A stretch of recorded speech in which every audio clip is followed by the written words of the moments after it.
사도 바울의 1차 선교 여행이 끝이 났습니다. 14장에서 끝이 났습니다. 그리고 다시 사도 바울의 모 교회인 시리아 안디옥 교회에 와서 그곳 성도들과 함께 시간을 보내고 있었습니다. 그런데 이제 그렇게 돌아온 지 얼마 되지 않아서 교회에 문제가 생기게 됩니다. 그래서 초대교회든지 오늘날의 교회든지 할 것 없이 항상 이렇게 사람이 모이는 곳에는 문제들이 일어나게 됩니다. 이 문제는 무엇이냐면 이제 유대 땅 예루살렘에서 온 유대인으로서 예수님을 믿은 유대인 그리스도인들에 의해서 문제가 시작되었습니다. 이제 이들은 이 안디옥 교회는 어떤 사람들이 주로 성도냐면 이 유대인들이 아닌 이방인들이 그 교회 성도들의 대부분을 차지하고 있었습니다. 그런데 이제 이 예루살렘에서 온 유대인 신자들이 이 사람들에게 이제 뭐라고 가르치기 시작했냐면 율법대로 너희들이 할례를 받지 않으면 구원을 받지 못한다라고 가르쳤습니다. 그러자 이제 즉각적으로 교회 안에서 유대인 그리스도인들과 이방인 그리스도인들 사이에 다툼과 논쟁이 일어나게 되었습니다. 그래서 이제 안디옥 교회는 이 문제를 해결하기 위해서 바나바와 바울 그리고 몇 사람을 예루살렘에 있는 사도들과 장로들에게 보내었습니다. 그래서 역사상 최초의 예루살렘 공의회가 모이게 되었습니다. 이제 공의회는 무엇이냐면 교회의 중요한 문제를 해결하기 위해서 교회들이 모이는 회의입니다.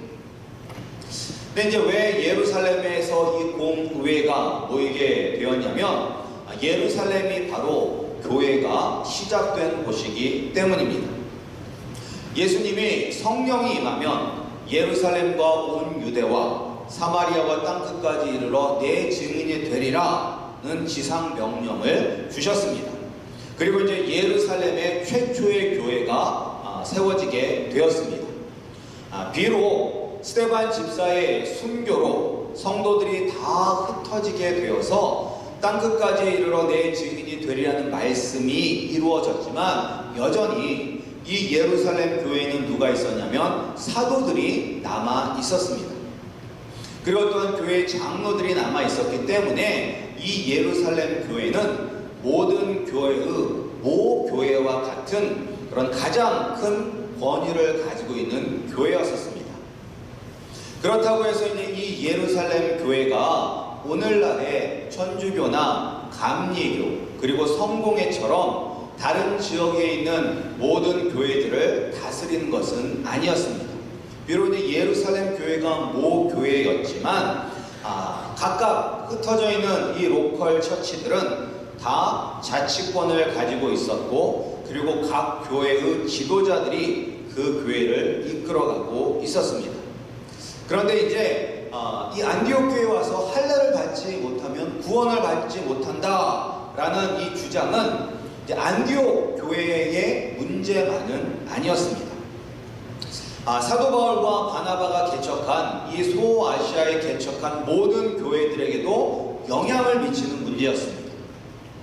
왜냐하면 사도 바울은 교회를 개척할 때 이방인들에게 할례를 받아야지만 구원을 받을 수 있다. 너희들이 모세의 율법을 지켜야지만 구원을 받을 수 있다라고 이야기한 것이 아닙니다.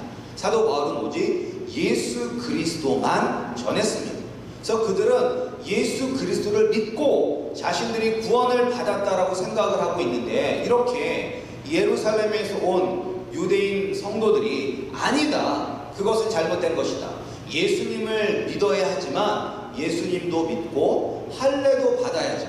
구약의 율법을 지켜야지만 너희들이 구원을 받을 수 있다라는 것은 사도 바울의 가르침이 잘못됐다는 것과 그들이 잘못된 신앙을 가지고 있는 것으로 판명이 되는 것이기 때문에 이 문제를 속히 해결하기 위해서 바나바와 사도 바울 그리고 몇 사람이 예루살렘 교회로 내려가게 된 것입니다. 그래서 이제 예루살렘 교회 가서 이제 이야기를 하였더니 그 예루살렘 교회에 있는 사람들 가운데서도 어떤 사람 원래 바리새파에 속해 있던 사람들 근데 이 바리새파 사람들이 어떤 사람들입니까? 하나님의 말씀을 엄격하게 지킬 것을 요구했고, 하나님의 말씀뿐만 아니라 전통적으로 내려오는 그런 장로들의 전통까지도 꼭 지켜야 된다라고 강경하게 주장하는 사람들입니다. 이제 그런 사람들이 예수님을 믿고 이제 그리스도인이 되었었는데, 이들은 여전히 할례를 받아야 된다, 모세의 율법을 지켜야 된다라고 강력하게 주장하였기 때문에 이 예루살렘 교회 안에서 사도들과 장로들과 열띤 토론과 논쟁이 일어나게 되었습니다. 그리고 이 논쟁의 막바지 때에 베드로가 로마 백부장 고넬료 집에 성령이 임하심으로 말미암아 그들이 예수 그리스도를 믿어 하나님의 자녀가 된 것을 이야기합니다.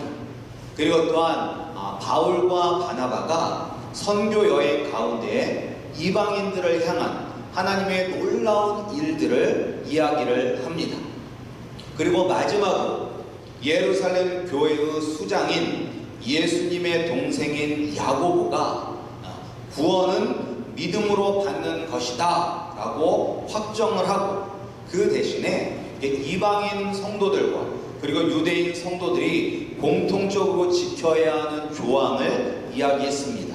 그 조항이 무엇이냐면 우상의 더러운 것과 음행과 그리고 목매어 죽인 것과 피를 멀리하는 것을 지킬 것을 공포하였습니다. 이제 예루살렘 공의회에서 이렇게 이제 결정이 난 거죠.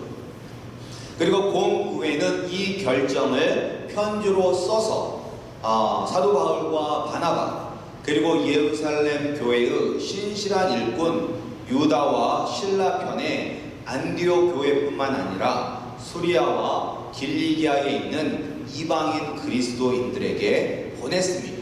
이제 이것으로 최초의 예루살렘 공의회는 마치게 되었습니다. 이제 이 내용이 이제 15장 1절에서부터 35절까지 말씀입니다. 근데 이제 우리가 여기서 이제 생각해야 되는 것은, 왜 바리새파에 속했던 이 그리스도인들은 예수님을 믿음에도 불구하고 여전히 모세의 율법을 강조했을까요? 그것은 그들이 여전히 옛 전통에 얽매였기 때문입니다. 그러니까 이 사람들은 태어나면서부터 유대인이었고, 태어나면서부터 할례를 받았고, 태어나면서부터 모세의 율법을 지켰기 때문에 이 모든 것들이 다 익숙한 거예요. 그리고 주변의 유대인들은 다 할례를 받고 모세의 율법을 지켰기 때문에 우리가 예수님을 믿는다 하더라도 이 전통을 버릴 수 없다라고 그들은 생각을 한 것입니다. 그런데 이것은 이들이 말씀을 잘 이해하지 못했던 것입니다. 이미 이 율법을 주었던 모세도 신명기에서 이 출애굽한 후에 이 광야에서 40년 동안 훈련을 받았던 이 출애굽 제2세대들에게 뭐라고 이야기를 했냐면, 너희는 마음의 할례를 받으라 라고 이야기했어요. 마음의 할례를 받으라. 육신에 행하는 할례가 아니라 마음의 할례를 받아라 라고 이야기를 했어요. 그리고 또한 예레미야 선지자들은 뭐라고 이야기했냐면, 하나님의 법을 우리 마음속에 두신다라고 말씀을 하셨어요. 오늘날 하나님의 법이 무엇입니까? 우리가 가지고 있는 이 성경입니다. 성경. 그런데 우리가 이 성경을 가지고 있다고 구원을 받을까요? 아닙니다.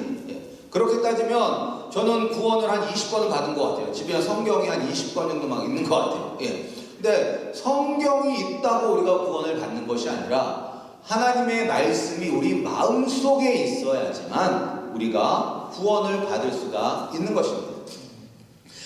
따라서 예수 그리스도를 구세주로 그리고 왕으로 고백하는 사람들은 마음의 할례를 받았습니다.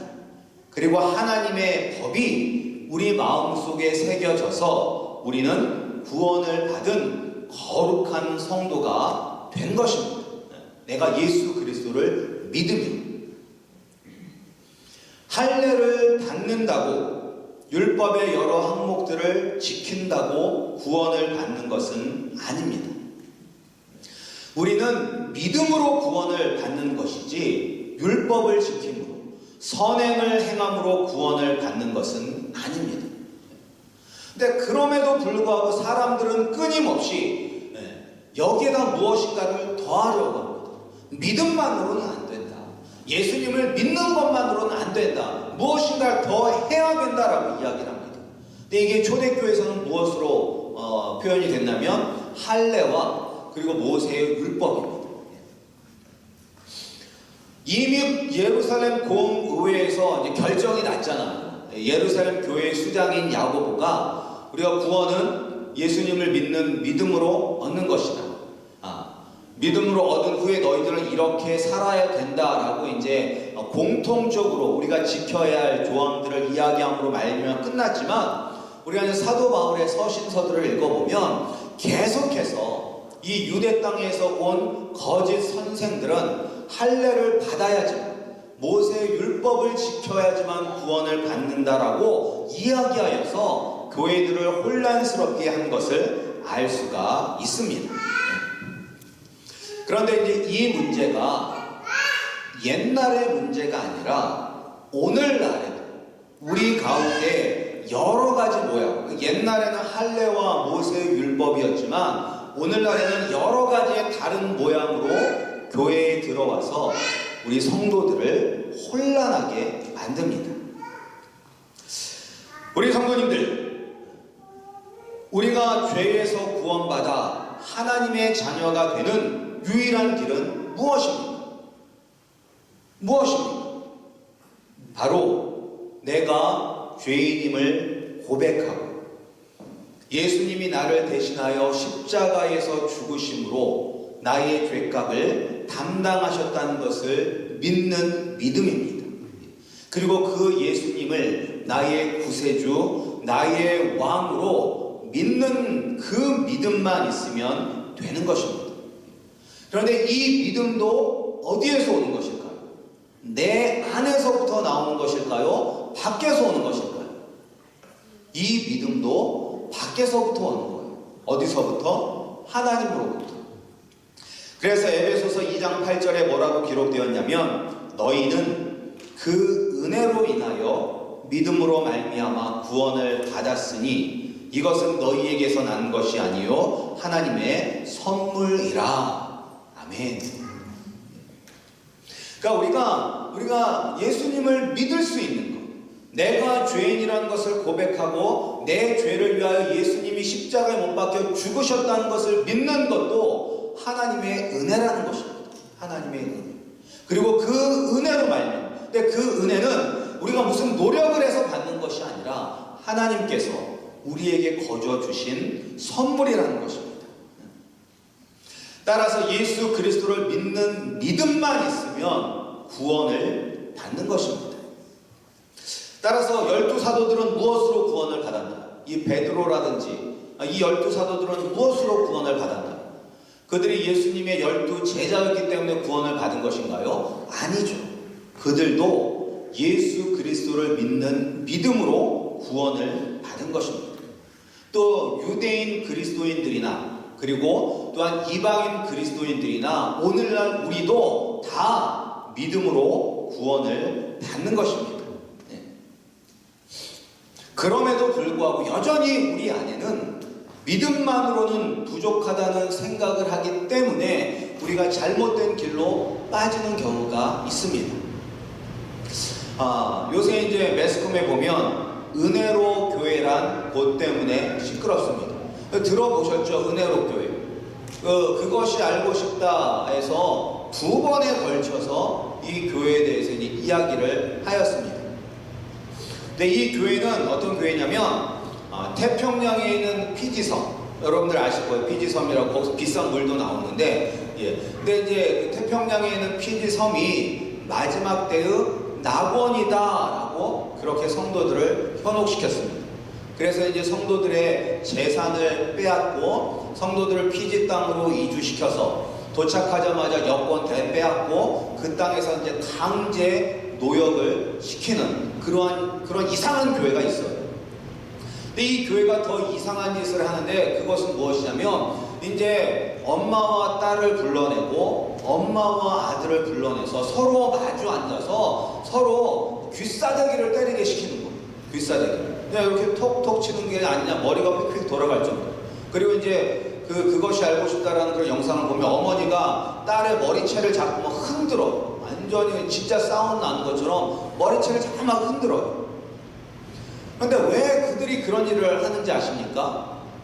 그들이 이야기하는 하나님의 나라에 들어가기 위해서 그 짓거리를 하는 것입니다.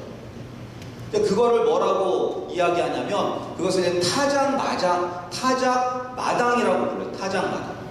그리고 타작마당에서 알곡과 쭉정이가 갈라지기 때문에 이런 지금 막 서로 때리는 이런 폭행을 견디면 너희들이 알곡이 되어서 하늘나라에 들어갈 수가 있고, 근데 이 과정을 너희들이 이겨내지 못하면 너희들은 쭉정이가 돼서 하나님의 나라에 들어가지 못한다라고 그렇게 이제 쇠뇌를 하는 거죠. 그래서 이게 그냥 한 번 하고 일어나는 게 아니라 매일 밤마다 일어나요. 매일 밤마다 성도들끼리 서로 때리면서 이 시련을 이겨내야지만 우리가 하나님 나라에 들어갈 수 있다라고 그렇게 이제 잘못된 가르침으로 쇠뇌를 하고 있는 것이죠. 그런데 하나님 나라는 어떻게 들어가는 것입니까? 하나님 나라는 이런 폭행을 견뎌야지만 알곡이 되어서 하나님 나라에 들어가는 것입니다. 하나님 나라는 오직 예수 그리스도를 믿는 믿음만 있으면 되는 것입니다. 다른 어떤 것도 예수님을 믿는 믿음을 대신할 수는 없는 것입니다. 근데 이제 은혜로 교회에서 주장하는 타작마당이 어떻게 보면 현대의 할례가 될 수 있는 것입니다. 믿음으로는 부족하다. 할례를 받아야 구원을 받을 수 있다라는 것처럼 이들은 매질을 견뎌야지만 하나님 나라에 들어갈 수 있다라고 이야기하는 것입니다. 그런데 이제 우리가 은혜로 교회 같은 이단을 볼 때 이게 너무 상식 밖의 일을 하기 때문에 나는 저런 곳에 빠지지 않는다라고 생각할 수 있지만 우리도 믿음만으로는 부족하다는 그런 생각을 은연중에 할 수 있습니다. 자, 한번 제가 여러분께 질문을 드리겠습니다. 그래서 이 질문에 한번 대답해 보시기 바랍니다. 많이 들으셨던 질문이에요. 질문은 뭐냐면 지금 여러분이 죽으면 구원받을 수 있습니까? 지금 이 순간 여러분이 죽으면 천국에 갈 수 있습니까? 우리 한번 옆에 계신 분들 쳐다보시면서 눈 똑바로 쳐다보시고 한번 옆에 물어보세요. 한번 지금 죽으면 천국에 갈 수 있습니까? 한번 물어보시기 바랍니다. 네. 지금 죽으면 천국에 갈 수 있습니까? 네. 똑바로 쳐다보셔야 돼요. 눈빛이 흔들린다 이런 거 한번 보시면서 저 사람 확신이 없다? 네. 눈빛 보면 알아요. 확신이 없는 것 같은데? 네, 이런. 근데 이제 이 질문을 또 누가 많이 사용하면 이단들이 많이 사용해요. 특별히 구원파에 속한 분들이 많이 사용합니다. 만나면 구원 받았습니까? 지금 죽으면 천국에 갈 수 있습니까? 이렇게 얘기를 해요. 그런데 이제 많은 분들이 이 질문을 받으면 뜨끔해요. 내가 지금 죽으면 천국에 갈 수 있을까? 뭔가 부족한 것 같은데? 라는 생각을 합니다.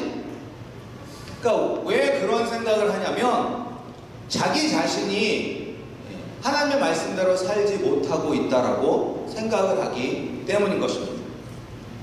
아마 이 세상의 그 어느 누구도 그래도 나는 지금 죽어도 천국에 갈 수 있을 만큼 순결하고 거룩하게 살았다라고 자신 있게 말할 수 있는 사람은 없을 것입니다.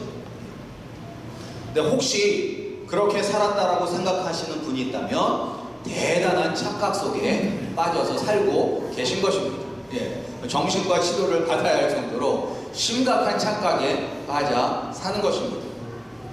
그래서 우리는 이제 그러한 자신이 없기 때문에, 내가 자신이 없기 때문에 우리가 이제 성직자들에게 죄를 고백을 하거나 아니면 영험하다, 능력이 있다는 사람들에게 안수 기도를 받거나 아니면 내가 더 선한 일을 해야 되고 내가 봉사를 더 많이 해야 되고 더 성경 공부를 해야 된다라고 생각을 합니다.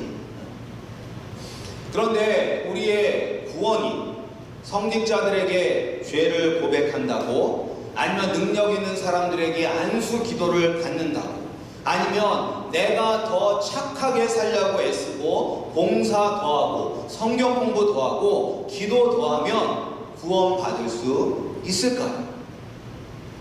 만약에 구원받을 수 있다면 얼마나 더 해야 될까요?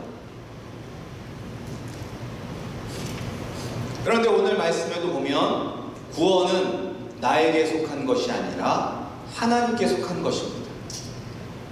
내가 말씀대로 완벽하게 살지 못한다고 해서 우리가 하나님 나라에 가지 못하는 것은 아닙니다. 이 세상에서 예수님을 제외하고 누가 하나님의 말씀대로 완벽하게 온전하게 사는 사람이 있을까요? 없어요. 없어요. 하나님의 말씀대로 사는 것은 고사하고 하나님을 온전히 사랑할 수 있는 사람도 없습니다. 우리가 하나님을 온전히 사랑하는 말에는 이제 마음과 뜻과 정성을 다해서 사랑하라고 이야기하고 있는데 마음과 뜻과 정성, 힘, 목숨을 다해서 사랑하라는 것은 무엇이냐면 우리의 지성을 다해서 우리의 감성을 다해서 그리고 우리의 의지를 다해서 하나님을 사랑하는 것입니다. 그런데 이렇게 감성과 지성과 의지가 완벽하게 하나님을 사랑할 수 있는 사람은 없어요. 왜냐하면 우리가 죄로 말미암아 변질되었기 때문에 타락했기 때문에 그렇게 온전히 하나님을 사랑할 수가 없습니다. 따라서 우리의 행위로는 구원받을 수 있는 사람은 이 세상에 존재하지 않습니다. 구원은 오직 예수 그리스도를 믿는 믿음으로 받는 것입니다. 믿음으로 충분합니다. 우리 성도님들은 예수 그리스도를 온전히 믿으십니까? 아멘 하신 분들만 구원을 받았습니다. 예. 또 이렇게 하고 다시 물어보면 다 아멘 하시겠죠. 예. 이게 옛날 부흥사분들이 많이 사용하시던 그런 방법 같은데, 예. 예수님을 온전히 믿으면 구원을 받습니다. 그리고 정말로 내가 예수님 온전히 믿는 확신이 있다면 이미 우리는 구원을 받은 사람들입니다. 그런데 이제 여기서 우리가 한 가지는 분명히 짚고 넘어가야 될 것이 있습니다. 그런데 근데 이 말씀이 어떻게 보면 어떤 분들에게 너무 좋은 말씀이에요. 믿음으로 구원을 받는다. 예수님만 믿으면 구원을 받는다라는 말이 어떤 분들에게 너무나 좋은 면죄부가 됩니다. 면죄부가. 그러니까 내가 구원 받았으니까 나는 어떻게 해도 상관이 없다라고 생각하시는 분들이 있어요. 그래서 어떻게 보면 오늘날 교회가 세상에서 힘을 잃고 세상에서 욕을 먹고 빛과 소금의 역할을 하지 못하는 것은 바로 이 구원론에서 잘못됐기 때문입니다. 그러니까 내가 예수 믿고 구원 받았으니까 나는 이제 천국에 가는 거니까 이제 끝났다라고 생각을 하는 거예요.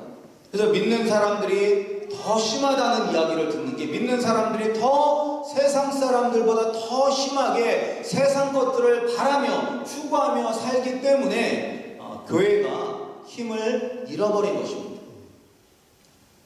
그런데 우리가 구원은 믿음으로 받지만 구원을 받았다면 구원 받은 사람에게 마땅히 맺어야 할 열매들이 있습니다. 예수님의 동생 야고보가 믿음으로 구원을 받는 것을 확신하면서 이제 이방인 성도들이나 유대인 성도들이나 꼭 지켜야 될 조항들 몇 가지를 이제 얘기했어요.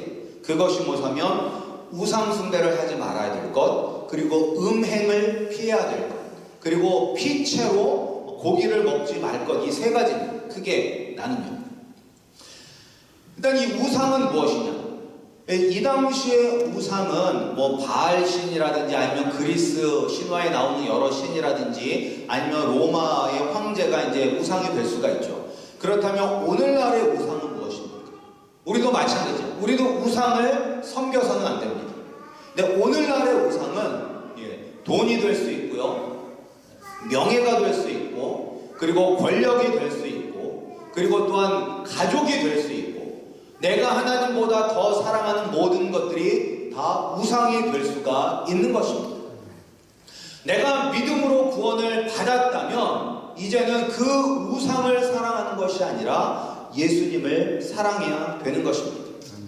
또 음행에서 벗어나라고 했죠. 음행에서, 음란한 것에서 벗어나라. 음란한 것. 이것도 세상 사람들과 구별되는 것입니다. 세상 사람들과 구별되는 것. 그러니까 세상 사람들은 뭐라고 얘기해요? 옛날 어른들은 그런 얘기들 하셨어요. 남자들은 도덕질 말고 다 해봐야 된다. 뭐 이런 얘기를 해요. 남자들은 뭐 죄 짓는 거 말고는 할 수 있는 건 다 해봐야 된다. 라고 그렇게 막 이야기해요. 근데 그것에는 우리로서는 받아들일 수 없는 것들, 세상 사람들이 인정하는 것, 뭐 술, 담배, 도박, 마약 이런 것까지도 다 해봐야 된다라고 이야기를 합니다. 그런데 우리 믿는 사람들은 세상 사람들과 구별돼야 돼요. 세상 사람들과 달라야 돼요. 근데 우리가 뭘로 다른 것을 보여주겠어요? 맨날 뭐 물만 먹고 살 수도 없고 야채만 먹고 살 수도 없고 뭘로 다른 것을 보여주겠어요? 우리가 이런 우상을 섬기지 아니하고 또 우리가 도덕적으로 깨끗한 삶을 사는 것을 통해서 우리가 세상 사람들과 다르다라는 것을 보여줘야 돼요. 구원을 받기 위해서 이렇게 사는 것이 아니라 내가 구원을 받았기 때문에 하나님의 자녀답게 살기 위해서 그렇게 세상의 더러운 것들을 멀리해야만 하는 것입니다. 그리고 피채로 먹지 말라는 것은 이제 생명은 누구에게 속하는 거예요? 생명은 하나님께 속한 것입니다. 그러니까 생명을 소중하게 생각하라는 거예요. 우리가 같은 교인들만 소중하게 생각하는 것이 아니라 이 땅에서 불쌍하고 비참하게 살아가는 사람들, 뭐 난민들, 그리고 그 수많은 사람들, 그리고 이 지구까지, 우리가 이 지구까지도 하나님이 우리에게 주셨다는 것을 깨닫고 소중히 생각하고 사랑하고 보존하고 아끼는 것을 의미하는 것입니다. 근데 이런 삶의 열매는 누구만 맺을 수 있느냐? 믿음으로 구원을 받은 사람이 맺는 열매인 것입니다. 우리가 구원을 받으면 하나님께서 우리의 마음을 새 마음으로 바꿔주신다고 하죠. 새 마음. 옛 마음은 어떤 마음이? 옛 마음은 돈을 사랑하고 세상을 사랑하고 세상의 즐거움을 사랑하는 마음이었다면 하나님이 바꿔주신 새 마음은 하나님을 사랑하고 거룩한 것을 사랑하는 마음을 우리에게 주셨습니다. 예수님을 믿는 그 순간 우리에게 주셨어. 우리가 그 새 마음을 가지고 있다면 우리에게서는 선하고 거룩한 열매를 맺어야만 하는 것입니다. 우리의 구원은 예수님을 믿는 믿음이면 충분합니다. 그 어떤 것도 예수님을 대신할 수 없습니다. 우리 성도님들은 먼저 내 안에 예수 그리스도를 믿는 믿음이 있는지 점검하시기를 바랍니다. 그리고 예수님을 온전히 믿어 구원에 이르시기를 주님의 이름으로 축복합니다. 그리고 믿음으로 구원받았다는 확신이 있다면 또한 삶 속에서 구원에 합당한 열매를 맺어가시는 우리 성도님들이 되시기를 주님의 이름으로 축복합니다.